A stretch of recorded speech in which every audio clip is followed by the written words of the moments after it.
ಆ ಮೌಲಾನನ ಮುಖಾಂತರ ಹಗಲು ರಾತ್ರಿ ಕಲಿಸಿದಂತಹ ಈ ಕಲಿಕೆಯಾಗಿದೆ ನಿಮ್ಮ ಮುಂದೆ. ಒಂದು ವಿಚಾರವನ್ನು ಬಹಳ ಸ್ಪಷ್ಟವಾಗಿ ಹೇಳ್ತೀನಿ. ನೀವು ತಂದೆ ತಾಯಿ ಏನಿದ್ದೀರಿ, ನಾಳೆ ಇಂತಿಕಾಲ ಆದಾಗ ಏನಿಲ್ಲದಿದ್ರು ನಿಮಗೋಸ್ಕರ ಒಂದು ಸೂರತ್ ಓದಿ ಹದಿಯ ಮಾಡಿದ್ರೆ ಸವಾಬು ನಿಮಗೆ ಕೊಡಿಸ್ಲಿಕ್ಕೆ ಮಕ್ಕಳು ನಾಳೆ ನಿಮ್ಮ ಜೊತೆ ಇದಾರೆ ಅಂತ ಬರೆದು ಕೊಡ್ತೀನಿ ನಾನು. ಅಷ್ಟು ನಮ್ಮಿಂದ ಸಾಧ್ಯ ಇದೆ. ಇನ್ಶಾಲ್ಲ ಇಲ್ಲಿಗೆ ಮುಗಿಸೋದಿಲ್ಲ. 5 ರಿಂದ 8 ವರ್ಷ ನಮ್ಮ ಕೈಯಲ್ಲಿ ನಿಮ್ಮ ಮಕ್ಕಳನ್ನು ಕೊಡಿ.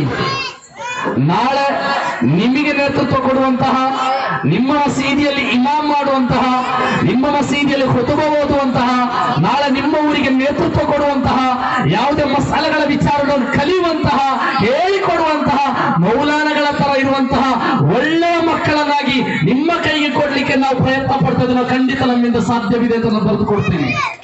ಆದ್ರೆ 5 ರಿಂದ 8 ವರ್ಷದ ಖಂಡಿತ ನಿಮ್ಮ ಮಕ್ಕಳ ಕಲಿಸ್ಕೊಳ್ಬೇಕು. ಇಲ್ಲಿಗೆ ನಿಲ್ಲಿಸಬಾರ್ದು. ನೀವು ಕಲ್ತಿಲ್ಲ, ಆ ಕಲ್ತಿಲ್ಲ ಅಂತ ನೀವು ಸುಮ್ಮನೆ ನಿಲ್ಲಬಾರ್ದು. ನೀವು ಕಲಿಸ್ತಾನೆ ಇರಬೇಕು. ಎಲ್ಲಿವರೆಗೆ ಕಲಿಸ್ತಾ ಇರ್ತೀರಾ ಅಲ್ಲಿವರೆಗೆ ನಾವು ಕಲಿಸ್ತಾ ಇರ್ತೀವಿ. ನೀವು ಕಲಿಸ್ತಾ ಇರುವ ಕಾಲದವರೆಗೂ ನಿಮ್ಮ ಮಕ್ಕಳಿಗೆ ಕಲಿಸ್ತೀವಿ ನಾವು. ಇನ್ಶಾ ಅಲ್ಲಾ ಇವತ್ತು 5 ಮಕ್ಕಳು, ನಾಳೆ ಈ ಮಕ್ಕಳಿಂದ 50 ಮಕ್ಕಳನ್ನ ಸೃಷ್ಟಿ ಮಾಡ್ಲಿಕ್ಕೆ ನಮ್ಮಿಂದ ಸಾಧ್ಯ ಇದೆ. ಅದು ಅಲ್ಲಾಹನ ತೌಫೀಕ್ ಕೊಡ್ಲಿ ಅಂತ ದುವಾ ಮಾಡ್ತಾ ಇದ್ದೇನೆ.